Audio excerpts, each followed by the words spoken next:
Good afternoon, everyone. My name is Paula McCain. I'm a recovery business advisor for the North Central Texas Small Business Development Center.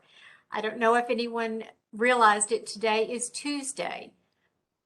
That is 2/22/22, February 22nd, 2022. Just a little fun fact there.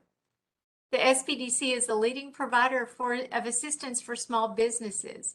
We are grant funded, and because of that, we're able to provide resources to you, such as this webinar, at no cost. Today's webinar is titled Texas Workforce Commission Decoded, presented by CJ Pettit. And if you would, please put any questions you have in the chat room, and CJ will get to them throughout the presentation. Welcome, CJ. Love to have you. Thank you so much. I am so happy to be here and share this information. I think that this is pertinent and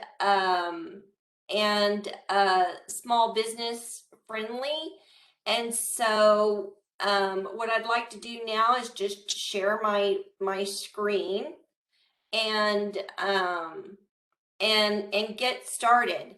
I would like to reiterate that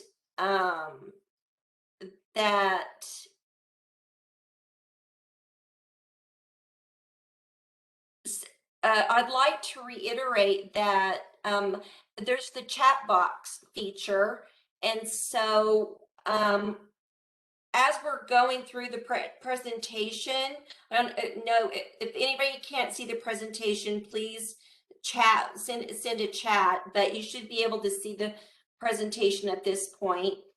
What I was telling Paula was that my favorite feedback from these sessions is when attendees say, my mind was blown.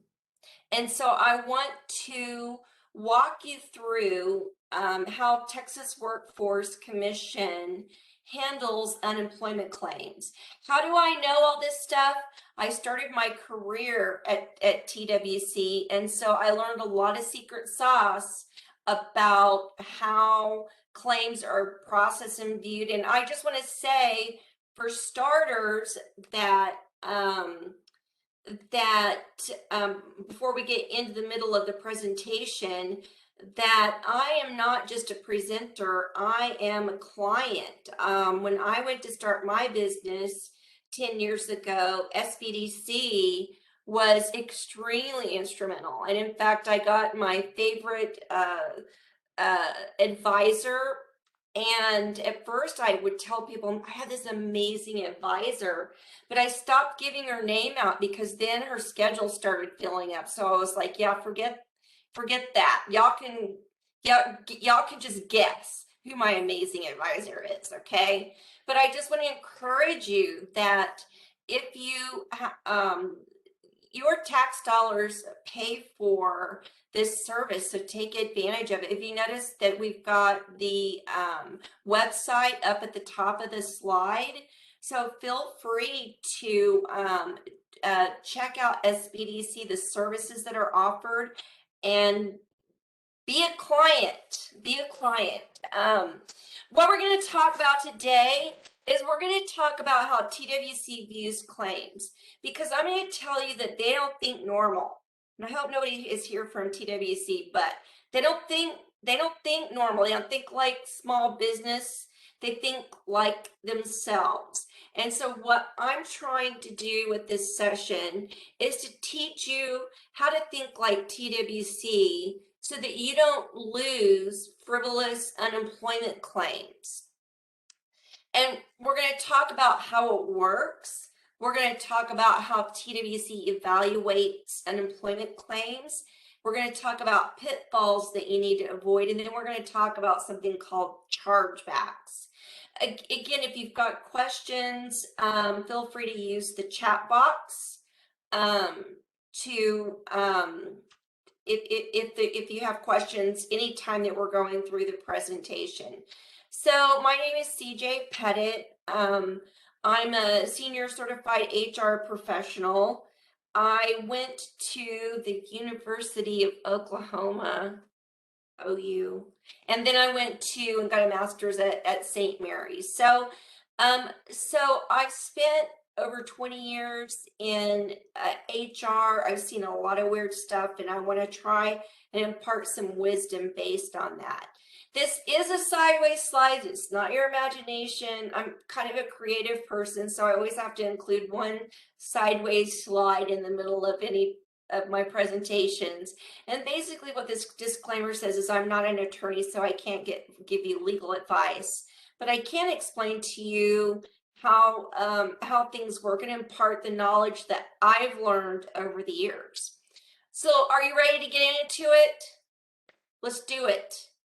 So the way that unemployment works is that on a quarterly basis, your business pays into Texas Workforce Commission what's called a state unemployment insurance. You'll see it called SUI, SUI, State Unemployment Insurance, or you'll see it called SUTA, SUTA, State Unemployment Tax Administration. So you'll see those two abbreviations, and that's all that's saying is that you pay, as a small business, you pay unemployment tax to the state of Texas on the first $9,000 of every employee's wages. Now, what you pay is individual because the rates are updated every year, and I'll talk to you in a second about how the rates are determined. But suffice to say that on a quarterly basis, all businesses in Texas have to pay into TWC a tax that funds the state unemployment coffers. New employers, if you haven't been in business before, you're automatically set at 2.7. So if you're thinking about going into business, you're thinking about hiring your first employee, go ahead and factor that into the cost of your payroll. So here is a history of the unemployment tax rates. One of the things I want to point out is that the state decided that it was not going to raise the rates in 2022. If you notice that 2021, 2022 are the same, and the reason why is because the state wanted to encourage business growth. But as you can see throughout the years that it has changed in terms of both the minimum and the maximum, and that's important for you to know. Because if you look at the minimum for 2022, it's 0.31%. What's the maximum? Over 6%. That's a huge difference to your if you've got several employees. And so what you need to know is how do I keep my rate down at that lower level as opposed to the maximum tax rate, which can really hurt. You know what I mean? The big difference between the two, 6% difference, which can make a huge impact on your bottom line as a small business. So how does it work when somebody becomes unemployed? They file, and I put this old-fashioned phone. That's not how it works anymore. You don't. You know, the dial-up phone, what it is that you go online and you file for unemployment, and you provide the reason, the candidate provides the reason for separation. So what happens is that TWC looks at the reason for separation, and then they make a determination about whether or not the person qualifies and how much they qualify for. If you notice here that TWC looks at past wages, that's very important because depending on how much somebody made in the past, that will determine how much they get on their weekly benefit payment.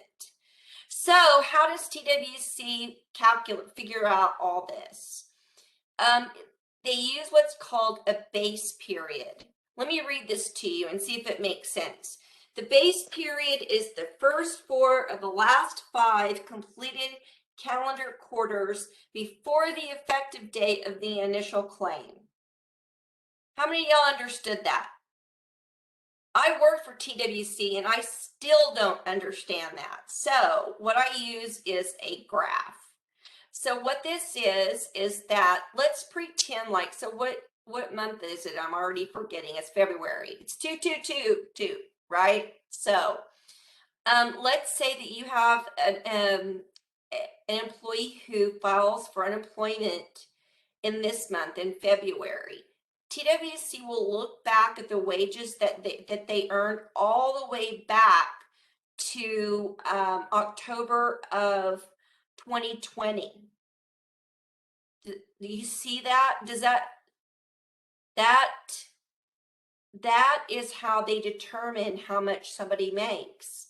And so somebody files this February, TWC is going to look and say, okay, who did they work for and how much money did they make from October of 2020 to September of 2021, right? And so mind blown in the sense that there's a huge lag from the time that somebody files a claim and how far back the TWC goes to look at their wages. And that's super important for you because for several reasons. One is that if someone works for you for a short period of time, then they didn't draw many wages from you, and that puts you at a lower risk for having to pay out a claim. But if somebody worked for you back in the 4th quarter of 2020, you've already forgotten their name, right? By then, you're like, who and why am I getting this letter, right? So we'll talk about that and how that works here in just a sec. So the way it works is that when somebody files a claim, TWC mails a letter, snail mails a letter to you from Austin, and you have 14 days from the day that it's mailed. So let's pretend like it takes a week to get to you. How much time do you have to reply? You've got a week.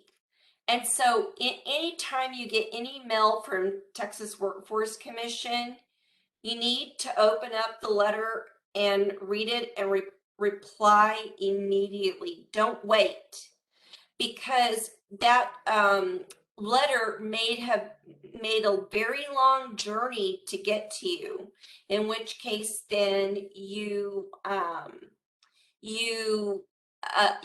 have to reply quickly, or you could end up forfeiting a claim just because you didn't respond in a timely manner. So let's talk about what happens when somebody files a claim. What happens is that the employer gets what's called a notice of application.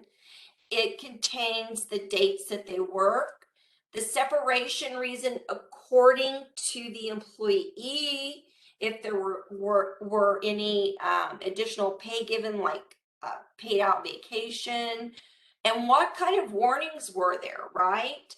And so what was the final incident?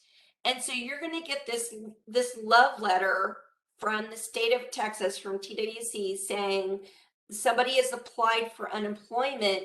Now it's your turn to reply and say what happened. And how you reply will make all the difference in whether or not you win or lose a claim. So there's a lot of different reasons for separation. There's layoffs, somebody gets fired, somebody quits, somebody reduces their hours.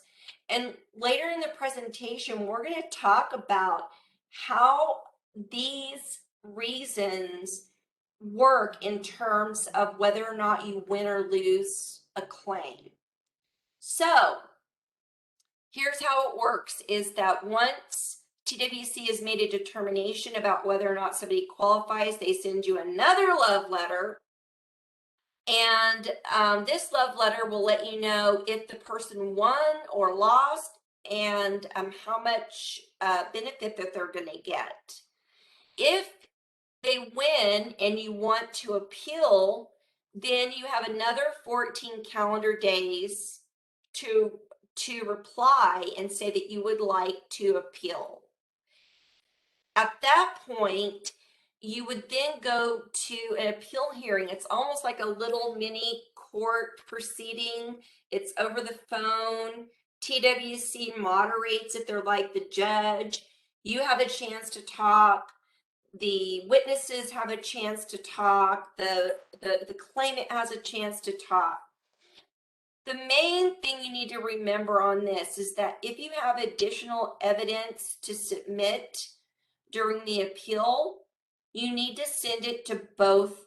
You need to send it to both TWC and the claimant, because what it is it's evidence. It's just like a court of law. If you're going to submit evidence to TWC, you need to submit the same evidence to the claimant, or TWC will throw it out. And so what I've seen is a lot of small businesses who will send their evidence to TWC, but it'll get thrown out because they didn't send it to both parties. So here's where I'd like to give you a little quiz. Here's some real life situations. And if you're watching, you're welcome to chat and vote whether or not you think they won or lost. So scenario number 1, an installation technician quits after he's told that he will need to begin installing a different type of meter. And what it was that it was an electrical meter. So they were taking out the old school meters and putting in some electrical meters. And he was told that he would need to change the type of meter that he was installing. He would receive training. He would not lose any pay. It would just be a different type of meter. And so what do you think? Deal or no deal? Did he win or lose? All right, so scenario number 2. A mechanic is fired during his probationary period for making too many mistakes. Right? Now, deal or no deal? He filed for unemployment. Did he win or did he lose? No deal. Thank you. Probationary period. Think about that. He's still in his probationary period. So it seems like, it would be a piece of cake for him to win, right? So here's the third scenario, and I'm going to back up after, and explain what happened to each one of these real life scenarios and what happened and why. So here's the scariest one of all. A Department of Transportation driver is fired after failing a random drug test. Think about that. This is a DOT driver driving a big truck, tests positive after a random drug test, then went and filed for unemployment. Did he win or lose? This was his first fail. Yes, ma'am. Good question. So this was the first time that he was drug tested, and the only time that he was drug tested, the only time that he failed. And he was immediately filed and then went and filed for unemployment. So let's talk about each one of these, okay? Let's talk about Was everyone tested? No, just this one person because it was random, right? And so they were doing random drug testing. His name came up and he took the test and he failed.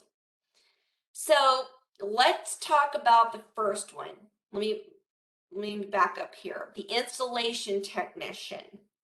He won. Okay, and why did he win? Here's the thing, is when you make changes to someone's job, what's considered significant changes, it's considered a new job. It's like you're giving them a new job offer. And if the employee refuses to accept the changes and quits, they can go and file for unemployment and win. If they say, you know what, I'm going to try this job out, work it for a month and see, and then they quit, then they're probably going to lose, because TWC says this: if the employee immediately quits, then they have refused the new job. If they work the job for a little while and then quit, it's too bad, because by working the new job, they have accepted the offer. And in this case, the meter was going to require a substantial, good question, significant change. I'm going to get to that because that's can be so elusive. So this was going to require different physical requirements, a different schedule, and a different area of town.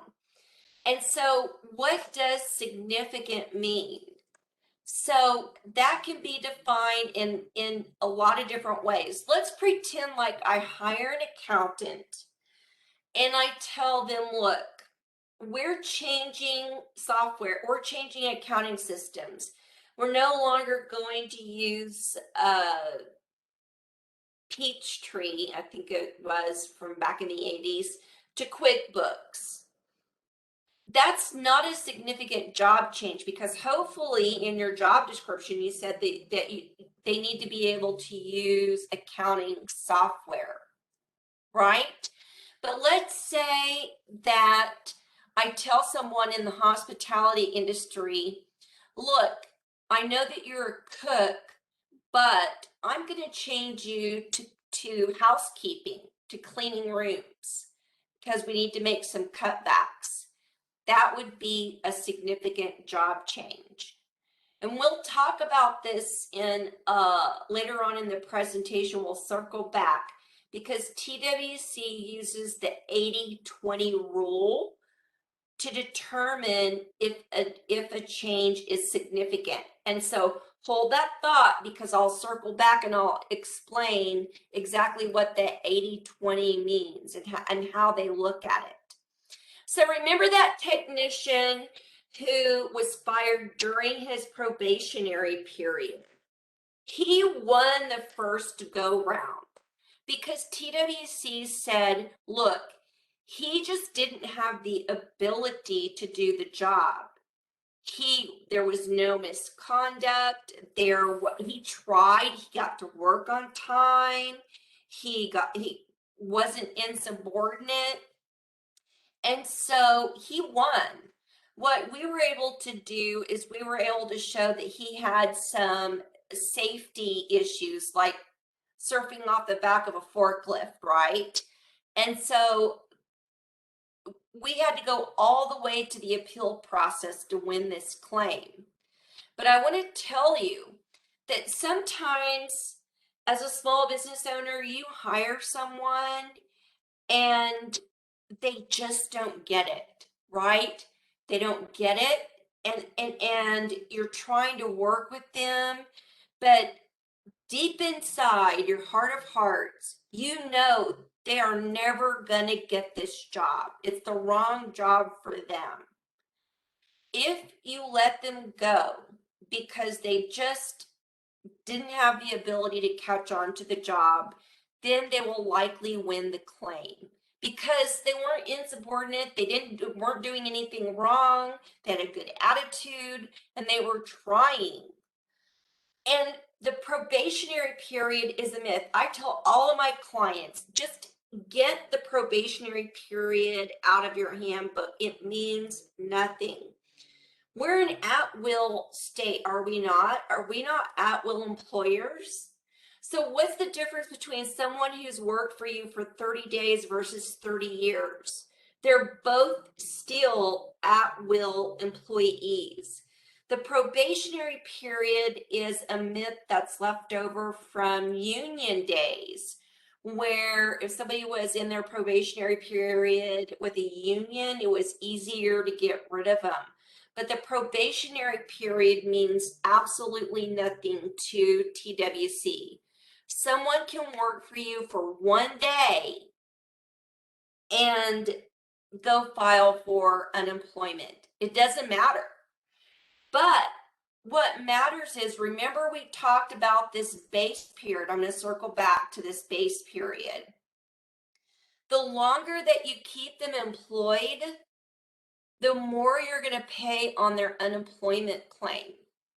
So if you see somebody, you hire somebody, they don't get it, the job, they're never going to get it, cut your losses and let them go. Even if they do win unemployment, the chances of you having to pay anything for that claim are almost 0%. What I've seen is that employers have good intentions and they see that somebody doesn't get the job, they're never going to get the job, but they keep them on for 90 days and then 6 months and then a year. Sometimes I've seen them say, like, this person has been employed with me for 2 years and they have never gotten this job, right? And you're like, I can't fire her because she's my mom. No, I'm just kidding. Don't fire your mom, but I'm just saying that if somebody is let go because they didn't have the ability, like they're not going to get it, probationary period is not going to help you. It's not going to be a defense. And I would rather see you let them go after, say, 1 week or 1 month than wait 90 days before you make up your mind. I honestly think, in my experience, that you can usually tell if an employee is going to get it within their first 30 days. You don't have to wait 90 days to tell if somebody's just never going to get their job. And so cut your losses sooner rather than later if somebody just doesn't have the ability to do the job. This also applies to people who are promoted. If they're promoted and they just can't handle it, but you've backfilled their position so that you have to let them go, this same principle can come into play because they weren't insubordinate, there wasn't misconduct, they were good employees, but they just couldn't help it. They couldn't do the job, right? And so you need to realize that if you fire someone for not being able to do the job, but they've been working for you for a year, that you're probably going to end up losing that claim and paying. Okay, so let's talk about that third scenario. Remember, the DOT driver flunked his drug test. So they actually won the unemployment claim. So now I've got a question. Is that why staffing companies are moving to contract hire, say, for 90 days before being permanent? And the answer is yes, because they want to try before they buy.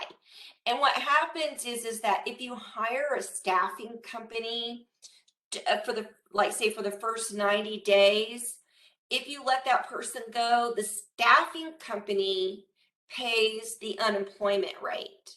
Does that make sense? They're the ones They're the employer. They're the ones that are going to end up paying for that unemployment claim, whether they win or lose. It's all on them. It's not on you, right? And that's why some companies will use staffing companies to try before they buy, because all of that unemployment yucko stuff is on the staffing company and you don't have to worry about it. Now you're going to pay you're going to pay, the staffing company a chunk of change, but that is one of the reasons why companies move to staffing companies, is to get rid of all of this unemployment yucko stuff. Try before you buy. So why in the world? I mean, this is an alternate universe to me, that somebody who is a DOT driver would flunk a drug test and still qualify for unemployment. I mean, are we really wanting to encourage big rig drivers to be smoking pot as you're driving down the highway? I would think not, right? But here's the problem. The company didn't have a substance abuse policy. All they had was like a little sign that said, just say no to drugs, right? So they took a picture of this, just say no to drugs, which is like so like 80s, right? Nancy Reagan's the one that came up with that. That I'm dating myself. But anyways, that doesn't cut it.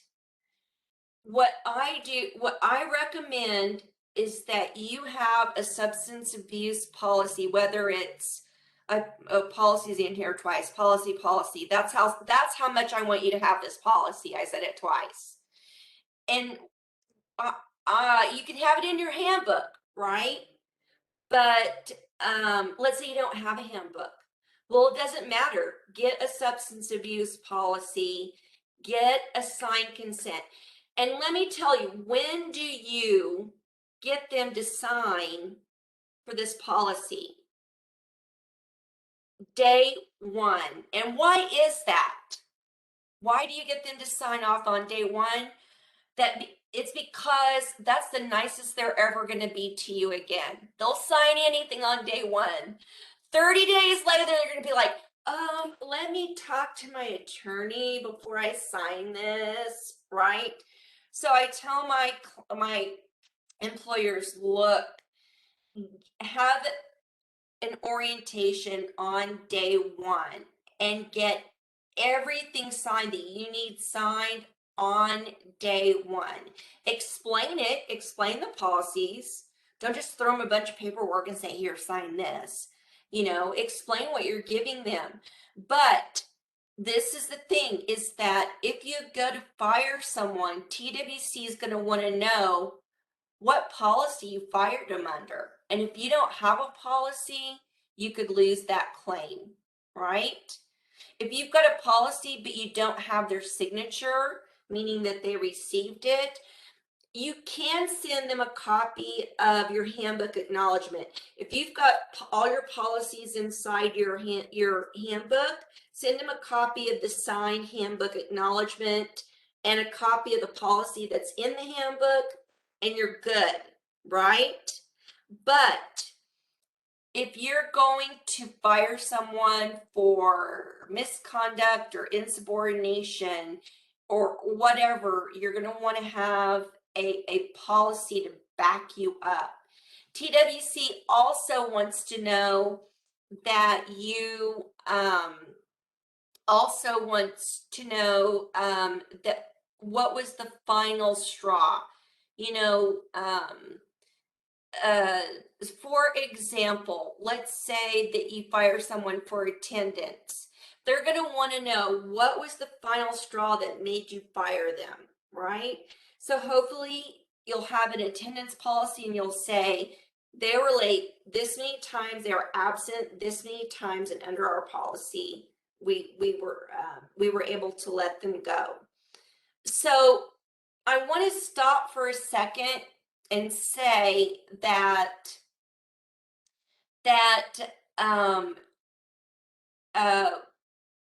there is TWC recognizes the difference between gross misconduct and other forms of performance problems. Okay, so for example, you see job abandonment. Job abandonment means for most businesses, if somebody no call, no shows for 3 days is considered job abandonment. Job abandonment does not mean that you fired them. It means they quit, right? So if you get a notice from TWC, you say, look, they quit under job abandonment. You didn't fire them, they quit. Let's also talk about what the difference is between misconduct and gross misconduct. So let's say that somebody has been late for a couple of times and you fire them. You're probably going to lose that claim. But if somebody's stealing from you, you don't have to give them 10 written warnings. If they're stealing from you, if you catch them sleeping on the job, if they get into a fight at work or present some sort of safety hazard, you fire them on the first offense. TWC recognizes that there's some things that are such gross misconduct that they got to go, and they got to go now, right? And so what I want you to know is that if somebody is committing gross misconduct, then you can let them go right away. But if it's something like their performance isn't where it needs to be, their attendance isn't where they need to be, that's when you need to be doing disciplinary action and writing them up and creating a disciplinary trail. Here's the way that employers used to, and sometimes still do. You see the constructive discharge? What that means is that you make someone's life so miserable that they quit. Or you say, look, you either quit or I'm going to fire you. Sign this piece of paper saying that you quit. TWC will read right through that and they'll say that was constructive discharge. You basically made them so miserable and you singled them out that you were trying to find a way to fire them, and you could lose a claim over that, right? Here's what people used to do in the good old days, and they weren't good old days, they were just old days. Okay, so let me tell you what it is that businesses would just start taking their employees off the schedule, right?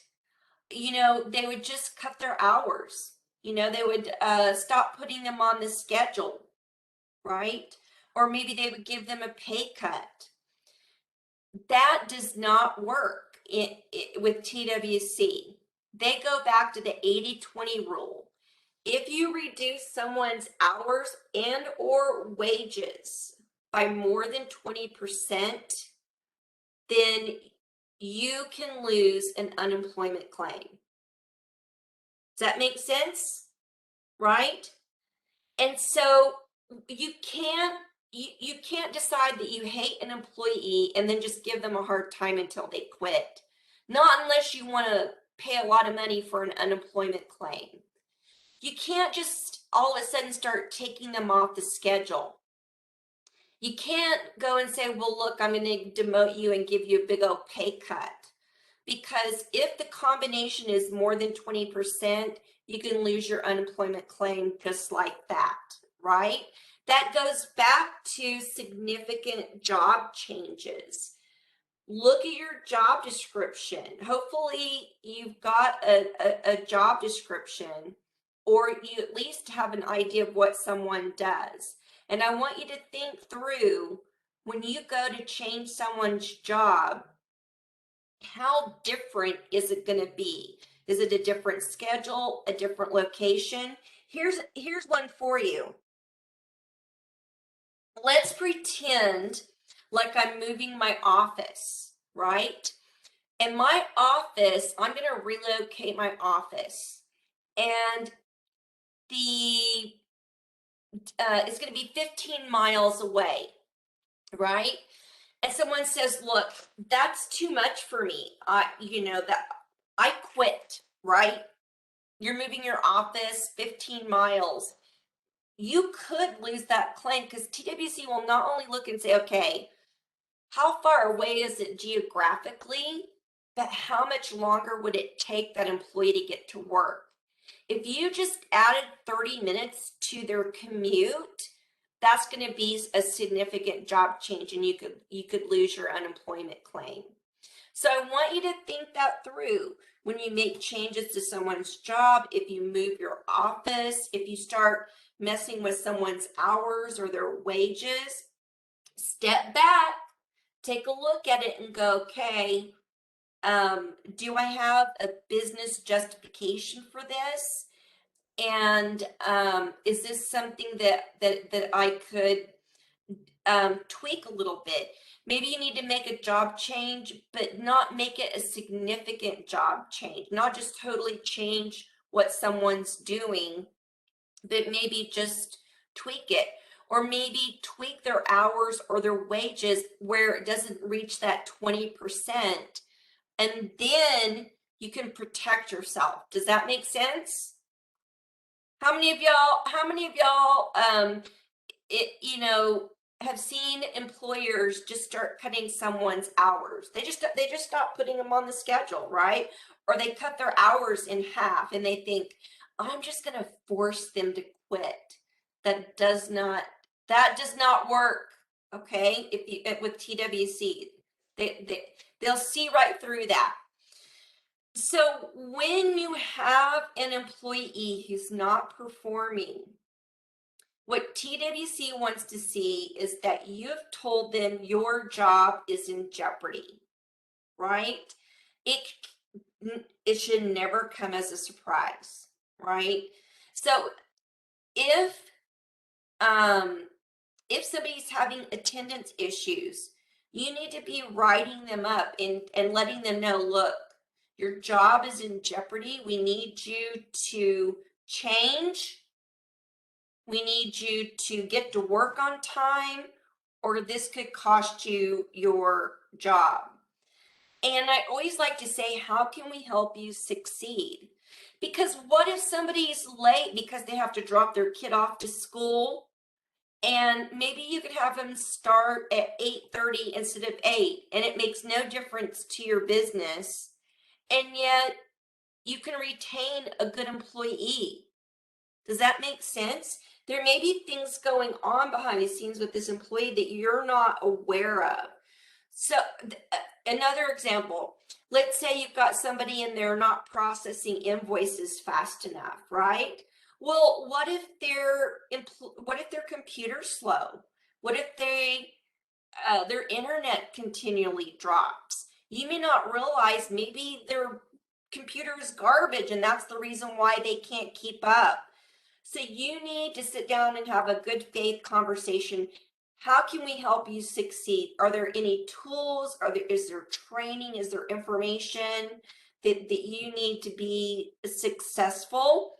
Because if you work with them and they still don't get it, you can say, look, we asked you what you needed to be able to succeed. We worked with you in every way possible, but the time has come for us to let you go because you're still, you're still not meeting your productivity standards. Does that make sense?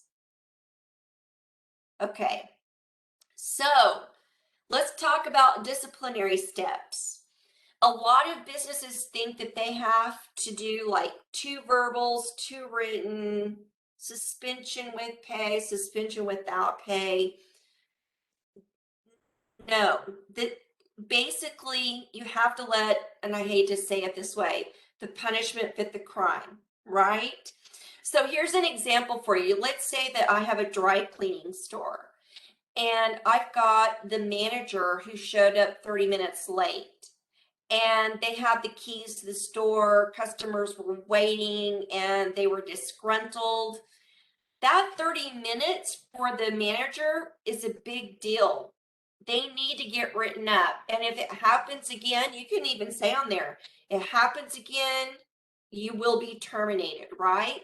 But let's say in my dry cleaning shop, I've got somebody that works in the back and maybe they're 30 minutes late, right? It's not going to have as big of an impact on my business.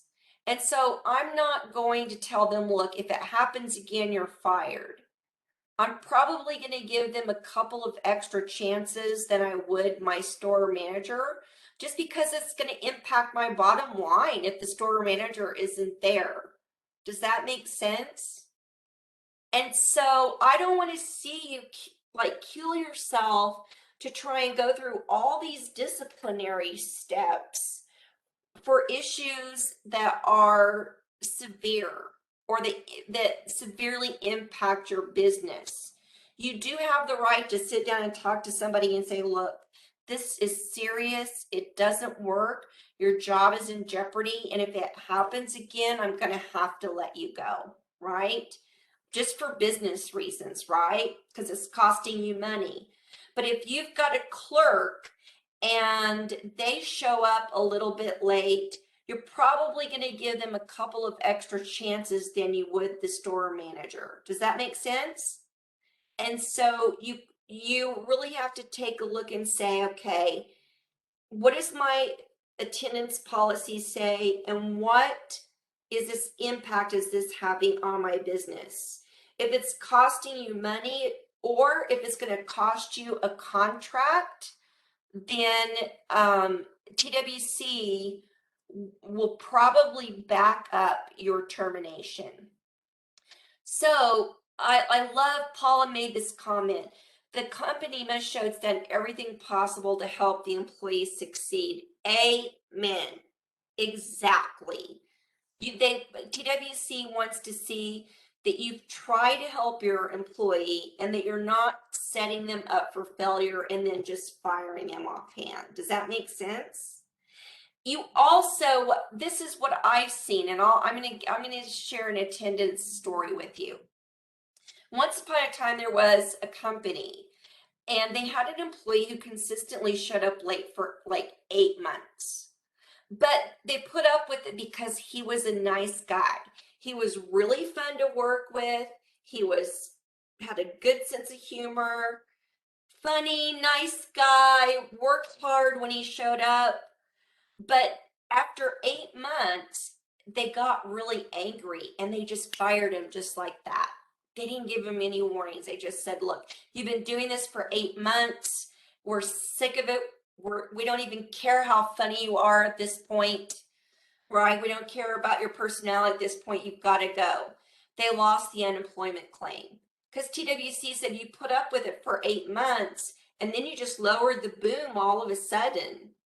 So if you've been putting up with bad behavior for a long time, but you haven't been writing someone up, you haven't been warning them, it's just too bad. Start from the beginning.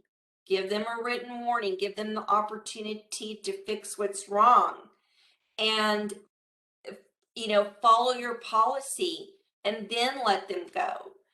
Don't let your temper get away with you and fire someone for something that they've been doing for months and you haven't said anything about it. Does that make sense? You know what I mean? Because you can't let your temper rule your employment decisions. That's not a healthy way to run your business. Let me just say that.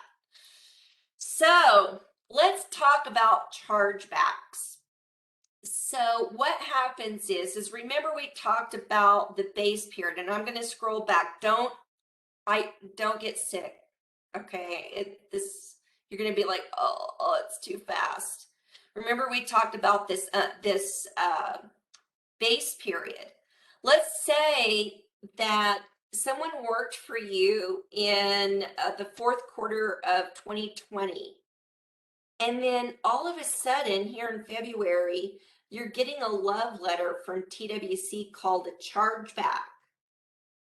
And what they're doing is they're saying, look, we see that this person worked for you in this fourth quarter. Why did they leave your company?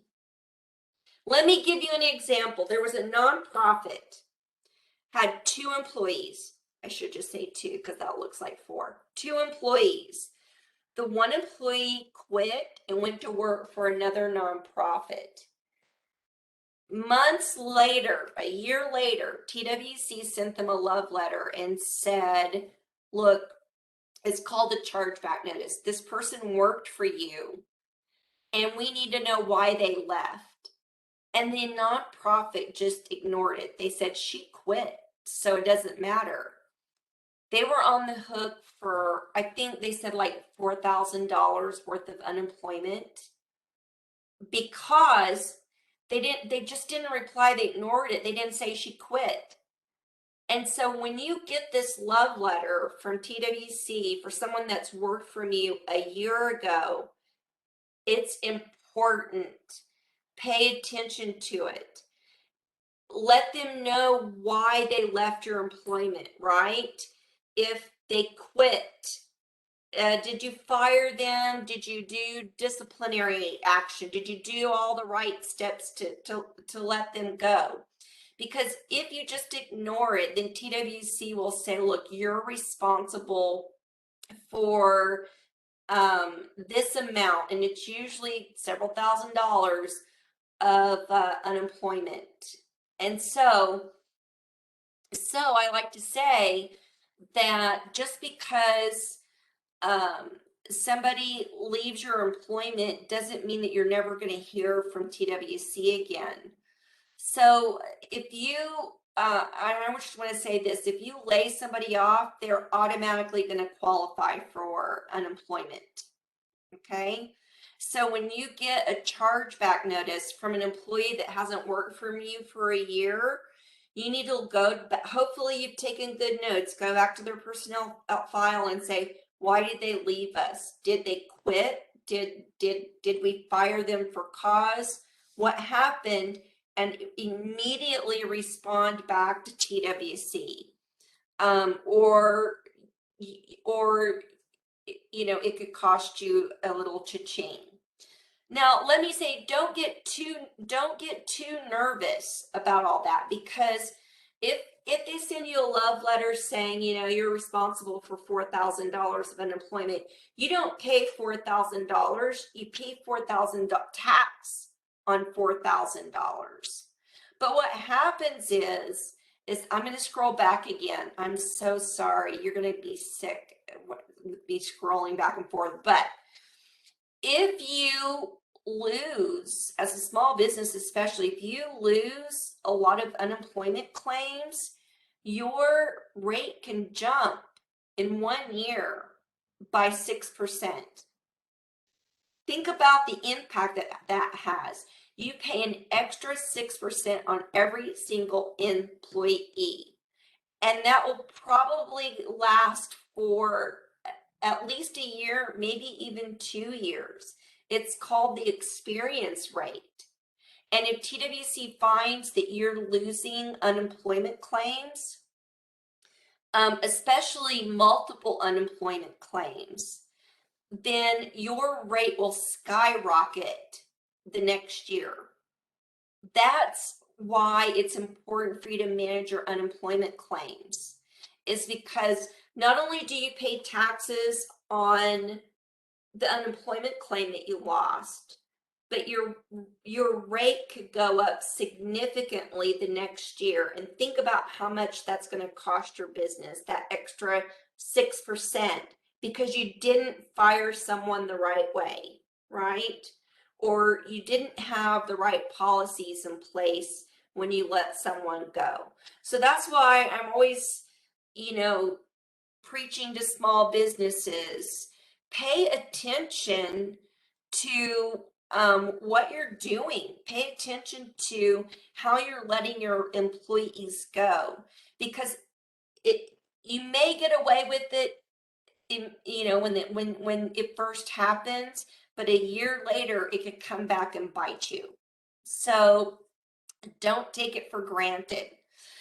TWC has wonderful free seminar, well, not free seminars, wonderful sessions, they actually were during COVID, were online, and they were amazing. They did a series of lunch sessions that were amazing. But TWC has usually in person what's called a Texas Conference for Employers. They call it TDC, TCB, or something like that. Anyways, point being is that they give you so much good information, and it used to cost like $99 for an 8-hour day. I think it's gone up to like 120. It's well worth your money. So TWC is, I don't know if you can see this or not. Let me see if I can make sure I'm sharing. Can you see this? Can everyone see it?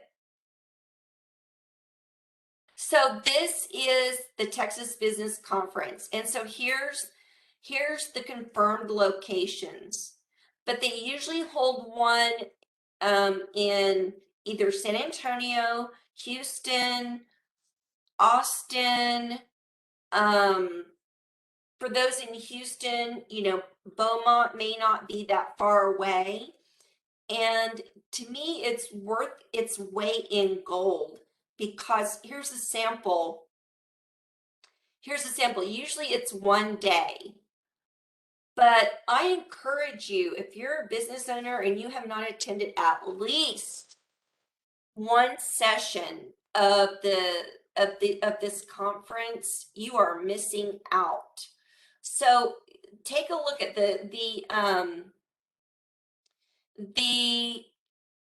can you see the slides now?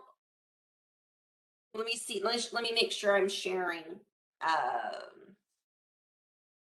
Sharing my web browser. Sharing.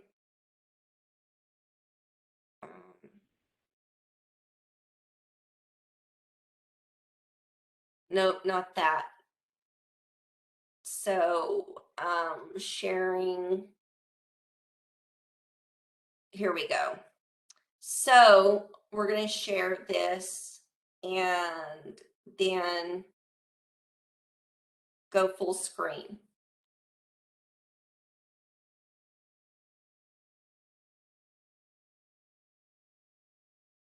So what I want to say is that if you are a Texas employer, even if you're thinking about, let's say you're a client of the SBDC and you're thinking about going into business, attend a conference.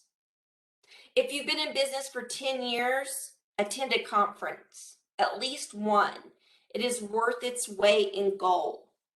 So the link is here, follow it. Find one that's going to be close to where you're at and pay the $100 or whatever it is, and go and stay all day. They give door prizes. They have attorneys. This is my favorite part. At these conferences, they've got the attorneys for TWC, and you can go up and ask them any question you want. And what I always say is, like, a friend of mine has this problem. Not me, a friend of mine has this issue. And you can give them specific scenarios, not just general questions, but specific scenarios and issues that you're going through. And they'll give you free advice right there and tell you how to handle it. And so what's better than free advice from an attorney that works for TWC, right? They're the ones that make the rules, so that's who I would go to. So are there any comments or questions? Did I miss anything? We're coming up close to the end of the presentation. I've got my contact information here. If you'd like a copy of the slide deck, just email me and I will reply with the slide deck attached. And you're welcome to call or email, either way, and I'll be happy to to point you in the right direction. Again, I have an SBDC advisor. I love her. I'm not going to give you her name because because because then I'll never get to get on her calendar. Okay, so but if you're thinking about going into business, you've already gone into business, sign. It's worth its weight in gold to get an SBDC advisor. You could have more than one, right? You can have one that could help you with contracts. You'd have there, and there's also different specialists. Like if you're struggling with marketing, like I know HR, but I don't know marketing, right? And so you can get special assistance from, a marketing guru as a part of the CARES fund. So why not? That's worth its weight in gold. So we're coming up at 2:00, and do we have any questions or comments? If you have any questions, please feel free to put them in the chat room, or you can unmute yourself. I do have a couple myself. Okay. I have a comment. You talked about the person that was such a good old guy. Everybody loved him. He was real funny and all that, but he was late every day for 8 months, and was surprised whenever his job was he was asked to leave. I had someone tell me one time, this person has been out 34 days. And I want to do something about it. I went, what is 35 just your breaking point? So no. I love it. Uh, It's like, what is the magic number? No, yeah, you, what is you it, have to wait for them to 35? be out for 60 days. No, that's a perfect example, Paula, where you cut your losses. Yeah, Right? why? You still have to go through the discipline process. You do. You still need to follow your policy, and if you don't have one, get one. Yeah, exactly. In my Exactly. in my future sessions, I actually have sample policies for you, and so um, uh, and I give you some secret sauce about TWC publishes policies for free that you can just copy and paste. Mhm. So get your policies lined up, and then go ahead and and activate them. That's a good point. You're like, what? Yeah, you have a policy, use it. Yes. And you're an at-will employer, and so you don't have to give somebody a 90-day probationary period or any probationary period. Mhm. And if someone isn't, like you said, if someone is always out, or they're at the beginning of their employment, that's a bad sign. That's Yeah. a huge red flag that they are never going to be a good employee, right? It's a I pretty good mean, indicator. Yeah. pretty good in it, unless there's something unusual going on in their life. That's a pretty good indicator that they are never going to be a good employee for Mhm. you. Yeah, and that's that two-way dialogue that you have to use. Yes. I don't go in and say, look, you've been out for so many days, and I'm going to write you up, and I'm going to this you, and I'm going to that you, because you don't know. Well, you don't know Mhm. their backstory. So that's where I like to say, how can we help you succeed? Mhm. Yeah. Exactly. If they're stealing from you, though, they're gone. If Yeah, you can prove that they're I don't think stealing, we need to, yeah, I don't think there's a discussion there at yeah, all. they're out on that deal. So, but TWC doesn't. You think that, for example, with the drug test, that somebody flunks a drug test, that they're gone. But if you don't have a policy in place, they're not gone, right? Or you're gonna Right. lose the unemployment claim. And so that makes no sense to me, but that's the way it works. Mhm. Uh, Question, you were talking about the different ways to discipline someone, like the example was the manager that was not there on time, therefore the store wasn't open, versus the person in the back that was late, and you might give them an opportunity to change the behavior, or where the manager that didn't open the store on time was treated more severely. What would be, say that manager was actually dismissed? Is there a charge or a complaint of disparate treatment? Good question. The disparate treatment goes back to the impact that it has on the business. Okay. And so you're going to follow your attendance policy, but there are times when you can make an exception, like for a store manager. And what you can do is say is, look, this cost me a lot of money because my clients were waiting. Or if it's going to cost you a contract, let's say you're a federal contractor, you've got a big contract with the state, and you've got an employee whose shenanigans could cost you that contract, TWC will factor that in. They factor in the fact that you need to stay in business, right? Right. And but you have to be able to show it. You know what I mean? You have to be able to Yeah. show that it's the impact that it's had on your business, that employees' behaviors had on your business or could have on your business. And that's your saving grace. Gotcha. Good questions. And last question. I know during COVID, at the very beginning of the pandemic, there was some consideration for reduced work hours. And it was mainly because of shutdowns. Now, how is that handled with TWC? And so that was kind of called job sharing or something like that. But that's something that's existed all along. Okay.